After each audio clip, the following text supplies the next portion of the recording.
از قمر گفتہ کے رخسار منا از قمر گفتہ کے رخسار منا گفتم کے روشن از قمر گفتم کے روشن از قمر ہے گفتم کے روشن از قمر گفتم کے روشن از قمر گفتہ کے رخسار. میں ہوں مختار احمد بھائی جی اور اس وقت میں موجود ہوں تاریخی اور اولیاء اکرام کے شہر ملتان میں. جیسے کہ آپ دیکھ سکتے ہیں اس وقت میری موجودگی ہے حضرت شاہ رکن عالم کے مزار مبارک کے بیرونی حصے میں موجود ہوں. یہ حضرت شاہ رکن عالم کا مزار مبارک ہے اور آپ دیکھ سکتے ہیں کہ اس مزار مبارک پہ آج اتوار کے روز ہوتے ہوئے لوگوں کی چہل پہل ہے اور لوگوں کی کثیر تعداد زائرین کی بڑی تعداد جو ہے یہاں جو ہے فاتحہ خوانی کے لیے آ رہی ہے. اس مزار مبارک کے حوالے سے جیسے کہ آپ کے علم ہوگا کہ ملتان کو اولیاء اکرام بزرگان دین کا شہر کہا جاتا ہے تو وہ ایسے ہی نہیں کہا جاتا. اچ شریف میں لاکھوں کی تعداد میں اولیاء اکرام بزرگان دین کے مزارات موجود ہیں.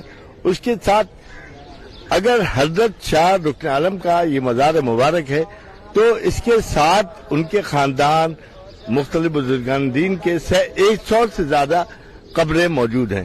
اس کے علاوہ جس جگہ پہ میں کھڑا ہوں یہ ایک فرش ہے اور یہ بیرونی حصہ ہے. اس جگہ بھی مختلف بزرگان دین مدفون ہیں.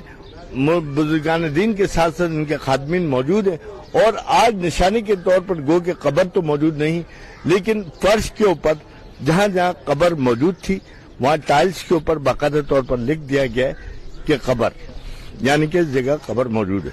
اسی طریقے سے حضرت بہاؤالدین زکریہ ملتانی و دیگر مزارات پہ بھی ان کے خدمتگاروں کی ان کے خادمین کی مختلف بزرگان دین کے مزارات موجود ہیں جو خبر کی صورت میں ہے مگر وہ اب تک نامعلوم ہے.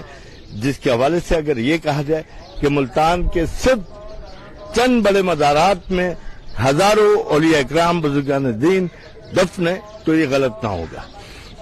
حضرت شاہ رکن عالم کی جہاں تک بات ہے تو انہوں نے بڑے حوالوں سے جو ہے باقاعدہ طور پر اسلام کی آبیاری کی اسلام کی شجرکاری کی اور ان کے ہاتھوں لاکھوں لوگوں نے بیعت لیا اور باقاعدہ طور پر مسلمان ہو گئے. اگر میں یہ کہوں کہ آج مسلمان ملتان میں اگر مسلمانوں کی موجودگی ہے کیونکہ یہ ہندوؤں کا شہر تھا اگر موجودگی موجود ہے تو ان اولیاء اکرام کی برکتوں اور رحمتوں کی وجہ سے ان کے فیض کی وجہ سے ان کی جدوجہد کی وجہ تو یہ غلط نہیں ہوگا.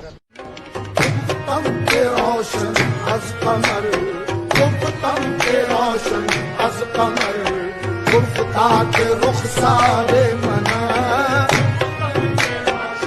از قمر